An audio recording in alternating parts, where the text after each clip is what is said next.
All right, for section 3.4 here, we take a look at hydrogen bonding as well. In hydrogen bonding, we see something that shows to be kind of an anomalous or error when we take a look at what we know about dipole-dipole forces and what it does to boiling points. If you take a look at some of the data from 3A, we can see that in group 14, starting with methane here, all right, and then we take a look at the next one, silicon tetrahydride. This is similar to the data table that we saw in the previous lesson, that boiling points go up and up and up as you get to bigger and bigger molecules. If we take a look at group 15, your nitrogen-based compounds, this one here is ammonia. Group 17, that one here is hydrogen fluoride. And group 16, this one here is water. We can see that while there is that general trend of boiling points going up as you get more and more electrons with your polar molecules, all right, there is this weird exception for these three really small ones that have way, way, way higher boiling points than we would normally think. So what that led us to discover here was that there was an exception or an exceptionally strong behavior for dipole-dipole forces that involved hydrogen. And so we take a look at the intermolecular hydrogen bonds that result from hydrogen being bonded with one of only three things: oxygen, nitrogen, or fluorine. So this is exactly the same thing as we saw with dipole-dipole. If you have permanently polar molecules, we will see that dipole-dipole forces cause higher boiling points. But if we have a situation in which hydrogen is bonded to oxygen, nitrogen, or fluorine, we create a dipole-dipole force that is significantly stronger than most other dipole-dipole arrangements. So this dipole-dipole intermolecular bond that we see between adjacent water molecules is known as a hydrogen bond, or H bonding for short. It is no different than dipole-dipole other than it is significantly stronger. For a good visual of it, please take a look at this video. It is on D2L, the 2-minute story of H-bonds, and it will help with the visualization and understanding of it. You might wish to view that one or go find it before we continue this particular lesson. Some of the things that we can see here, such as various physical properties of liquids, of course, are affected by the strength and the prevalence of the intermolecular forces that might be there. So some of the empirical evidence that we look at and things that we can defend here or explain based upon the presence of intermolecular forces include surface tension of your liquid, shape of the meniscus, all right, that either concave or convex arrangement that you might see as you pour a liquid into a glass, its volatility or its ability and preference to vaporize and evaporate, and something known as capillary action. All of these things are affected by the strength of intermolecular forces. For surface tension, all right, this is the strength of the molecules that would exist at the surface.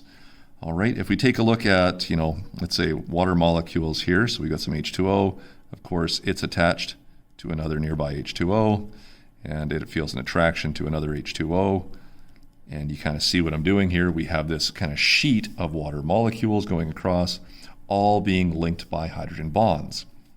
Our little water strider here causes a depression in the surface of water, all right, but does not fall through. So he's putting his weight and gravitational forces onto these particular water molecules, but the hydrogen bonds are strong enough that while they might bend and depress,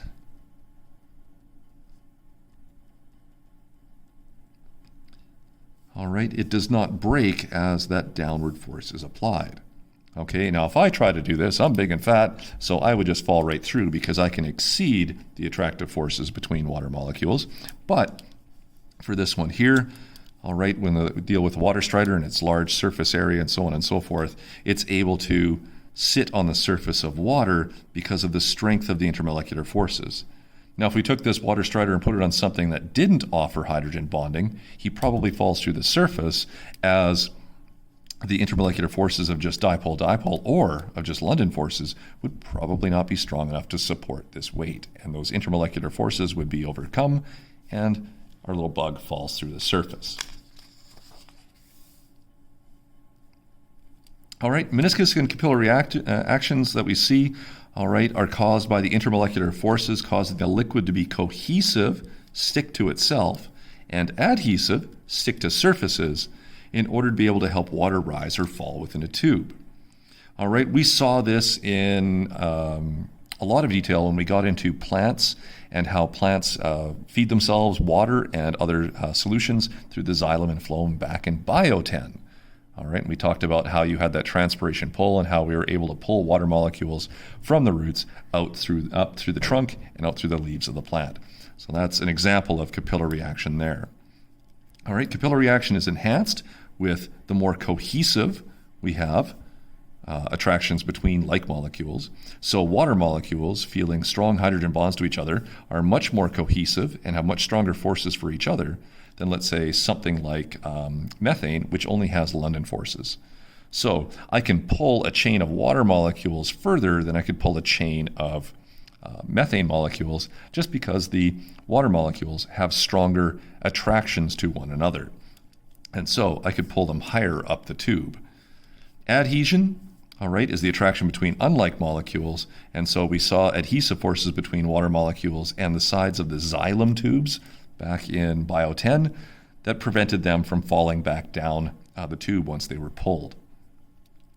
This also relates to the shape of the meniscus that we might see.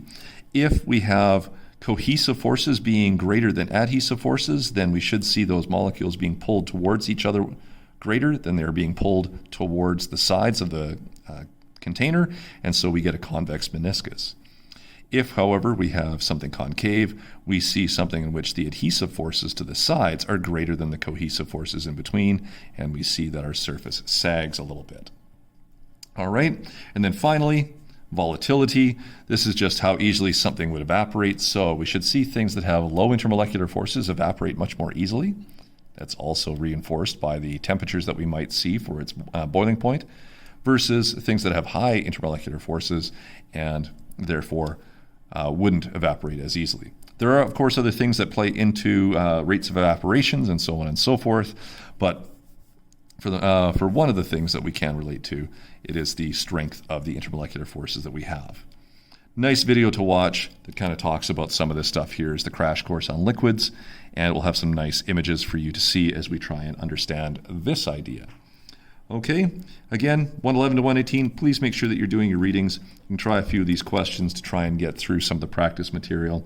But really, what we're doing is taking a look at the prevalence of London forces versus the additional dipole-dipoles versus the rare dipole-dipole of hydrogen bonding between hydrogen, oxygen, nitrogen, and fluorine.